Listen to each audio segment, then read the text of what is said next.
चौरसावर प्रश्न आहे. असे प्रश्न हमखास सध्या येत आहेत बरं का. पोलीस जवळचे विद्यार्थी किंवा सरसेवेचे विद्यार्थी लक्षात असू द्या. एका चौरसाकृती मैदानाचे क्षेत्रफळ आहे हे 400 चौरस किमी आहे बरं का. किती आहे क्षेत्रफळ आहे? 400 चौरस किमी आहे. तर मैदान 6 पदरी आपलं कुंपण घालायचं आहे. कोणी येऊ नये बरोबर का. बांगलादेशवाले येऊ नये, पाकिस्तानवाले येऊ नये म्हणून आपलं कुंपण घालायचं आहे. किती घालायचं? 6 पदरी घालायचं बरं का. तर अशा प्रश्नावर काय करायचं? बेसिकली सुरुवातीला हा पूर्ण किती आहे म्हणजे 400 चौरस किमीचं क्षेत्रफळ. ओके, आपण एक बाजू काढू. फर्स्ट ऑल बाजू चौरसचं क्षेत्रफळ सूत्र काय आहे? बाजूचा वर्ग. याचं बाजू निघालेली आहे 20 आहे. किती निघाली बाजू? 20 निघालं.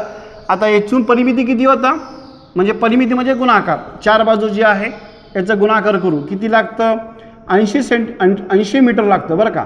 समजा एक पदरी मला कुंपण करायचं आहे. किती लागेल? 80 मीटर. 20 ही 20 ही 20 ही 20 ही 20 म्हणजे 4 20 म्हणजे 80 सेंटीमीटर 80 मीटर लागतं आपल्याला एक कुंपण घालण्यासाठी. 6 पदरी घालायचं आहे. कोणी येऊ नये म्हणून बरं का. मग सरळ सरळ 80 गुणिले 6 करून टाका. 6 8 48 म्हणजे 480 मीटर लागतो पूर्ण कुंपण बरं का. किती लागतं? 480 मीटर.